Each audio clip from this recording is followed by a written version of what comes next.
Thank you so much again for joining me. And as usual, it's a pleasure you joining the Synergy Unpacked channel where we look at life-work balance. And today we want to talk about the psychology of financial comparison. The reason as to why I came up with this topic today is because I know someone who is 28 years old, who is, I think, earning $150,000 annually, and yet he feels financially inadequate, despite being top 10% of earners, I think, in America, and 1% in the world. Now, this paradox reveals something about how we measure success and satisfaction, especially in the modern world today. This particular individual owns a lot of property back home where he comes from. He maximizes his contribution to retirement from his work, and at least 50% of his savings come from his personal income. In essence, if you put all that together, this financial achievement can be celebrated anywhere. But when you were having a conversation with him, he still felt like he's behind and stuck where he is. Now, this particular individual in our story illustrates what I think psychologists call relative deprivation, the feeling of disadvantage when you compare yourselves, or we compare ourselves to others who we perceive are at similar level. Because he's someone who is science, I think he's a data scientist or a data engineer, something like that. But every time you have a conversation with him, he always feels like among his peers, he's still not doing well. Now, this psychological phenomenon operates independently of absolute wealth and success. Because I read somewhere that there is a billionaire who's worth 3 billion, but every time he sits among his buddies, he feels still he needs to get an extra 10 billion so that he's able to perceive himself as being equal to his other fellow billionaires. And this is what is called relative deprivation. This particular individual doesn't compare themselves to the median household income in the world, which I think is approximately around $36,000 a year, according to the World Bank. But rather, he is looking at his peers in the same industry where he works. I think he's based in Seattle, Washington, who probably go home with around 200 to 400, sometimes even to $1 million in the world. So if he takes that group, that environment in which he operates, his colleagues who they work together, who are at around his age, he feels is inadequate. Now, this selective comparison creates a distorted reality where exceptional financial performance feels like failure. Now, this individual's reference group, in this case, others who are in high-paying tech jobs in the country, in the town, in the city where he operates, has shifted his entire perception of what constitutes success or successful or normal income levels, and therefore he feels inadequate. Now, this story demonstrates the hedonic treadmill principle. The principle says that as our circumstances improve, our expectations also rise accordingly, leaving our satisfaction level relatively unchanged. This particular individual has achieved what, in my opinion, many of us will consider a successful life. He has a house at that age. He has a lot of properties back in his own country. He has a 6-figure salary. He has a lot of savings at this age. Yet he still feels unhappy. He still feels like I need to do something to at least compare myself, or at least to be at the same way. I still feel I'm not achieving something. Now, this psychological adaptation explains why sometimes lottery winners often return to the baseline of happiness within a few years, and where people in high costs, high salary areas don't report proportionally higher life satisfaction than those who are in modest circumstances. So in my honest opinion, I think there's several sophisticated psychological insights that are worth examining to help guide this particular person are as follows. The first thing he needs to do is perspective framing. He needs to reframe the situation by highlighting what he has achieved at that age. Outside the group he's referencing, or actually a different reference group. A good example could be his classmates in university, his classmates in high school where he was in his country. How far are they? Probably he will be number one among that. One easy thing to do is to look at your friends who are way less, who are struggling with basic financial security, and then appreciate how wonderful your life is. This technique is called downward comparison, which can increase satisfaction by highlighting that if you compare with most of the people around you that you know, then your life is way, way better than them. So reframe the perspective and compare yourself with other people. Now, there's a limitation to external validation. In essence, higher salaries sometimes do not solve underlying issues. A lot of employees often feel or struggle with the same problems. This could be stress, social interactions, or social isolation, sometimes work-life balance, regardless of the compensation. So what I suspect this young man is going through is trying to fulfill something else that is lacking by hoping that the more salary I get, the higher amount of income I make, therefore I could be accepted or be seen as number one among my peers. So therefore, I'll suggest that this individual or challenges may be psychological rather than financial. And then another thing he can think about is non-financial matrices to measure himself. Now, if he can direct the attention to non-monetary aspects of life satisfaction, what do I mean here? Things like, are you healthy? Do you have a good relation between yourself, your siblings, your parents? Do you have hobbies? Is there personal growth? Because research in positive psychology supports this approach, showing that beyond meeting basic needs, additional income has diminishing returns on happiness, while things like relationship, having meaningful work, have substantial impact. So if this individual feels the same, okay, when he compares with himself, let him change the matrices on what success is. That can change the perspective. Another thing is the idea of compounding growth.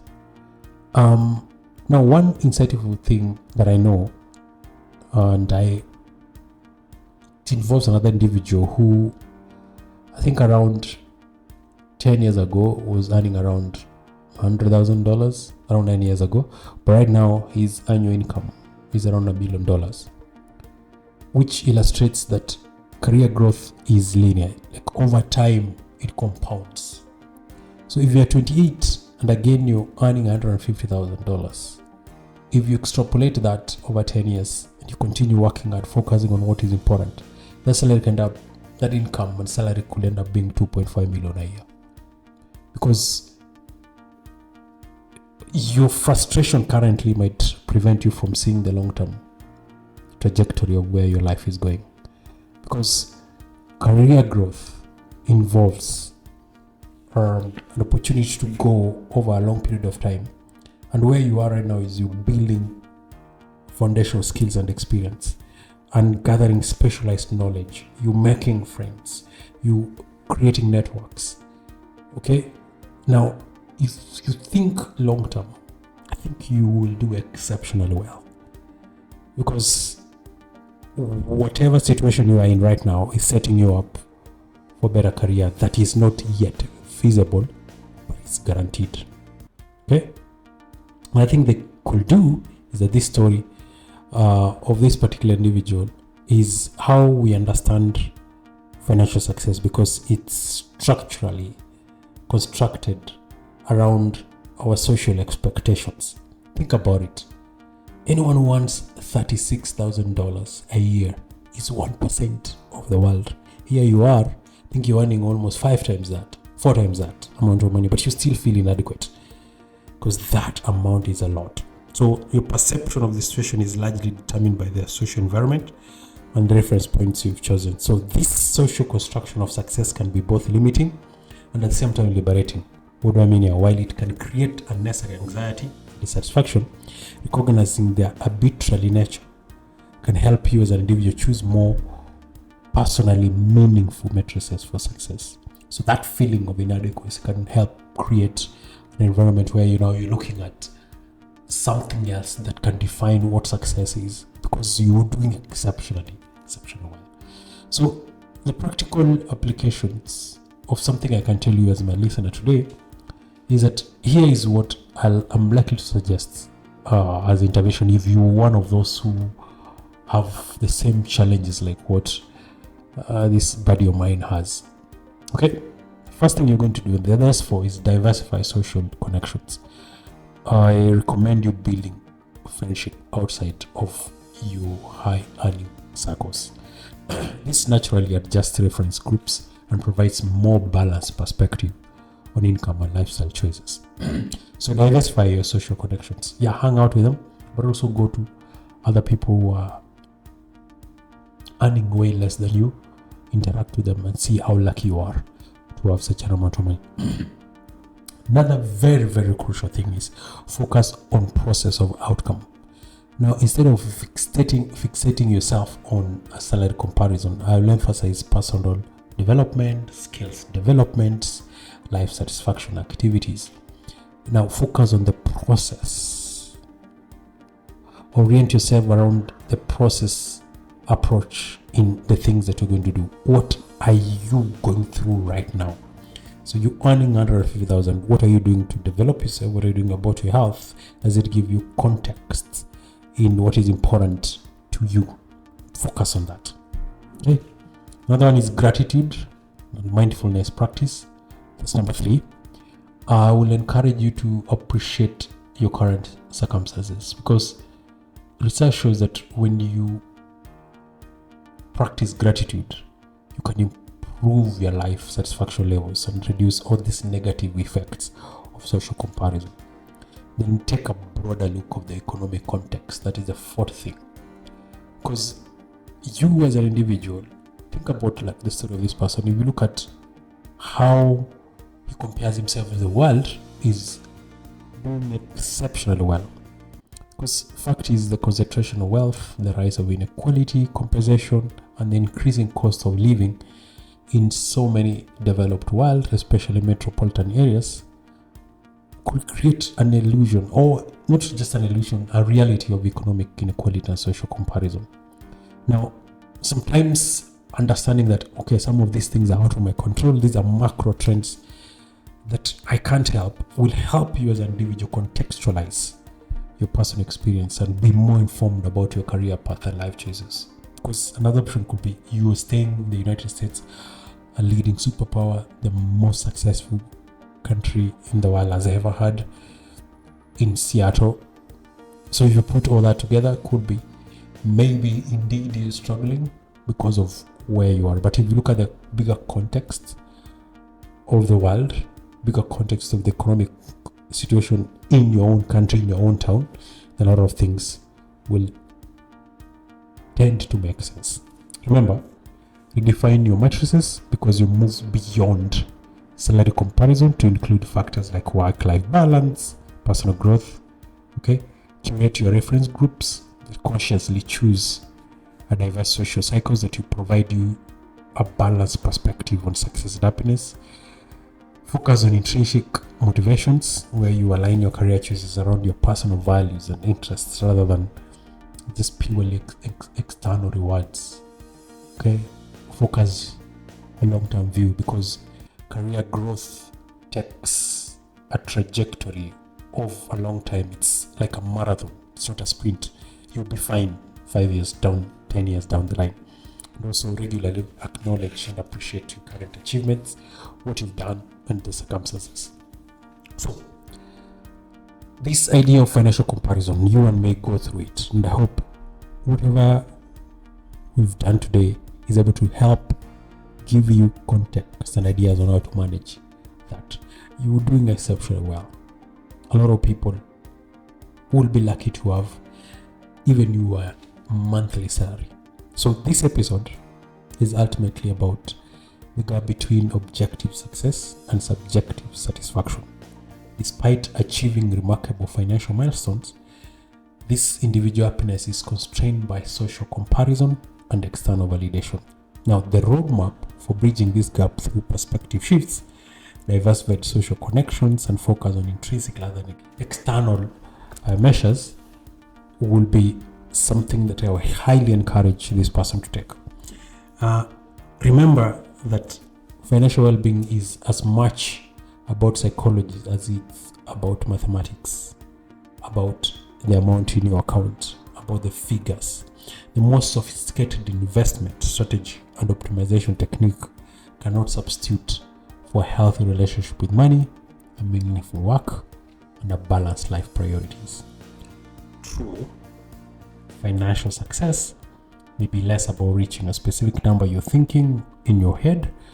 Thinking of $1 billion, you think of $2 billion, you think of 10 million, you think of 1 million, but it's about building and finding peace with our choices that we're making right now, the circumstances we find ourselves along the way. I hope the psychology of financial comparison episode today was helpful, and as usual, my one request has always been, if you have an idea, post it in the comments on how we can get ourselves out of this rut of financial comparisons, comparing ourselves with the people around us, and rather look at how lucky we are to be in the state where we are making this amount of money. So thank you so much for joining me again. If you have time, please go to Substack, Synergy Unpacked, same like the channel in this, the name of the channel, and I'll put it in the description, and also subscribe to my Substack for more articles and more content to help you achieve life-work balance. Thank you so much. Until next time, goodbye.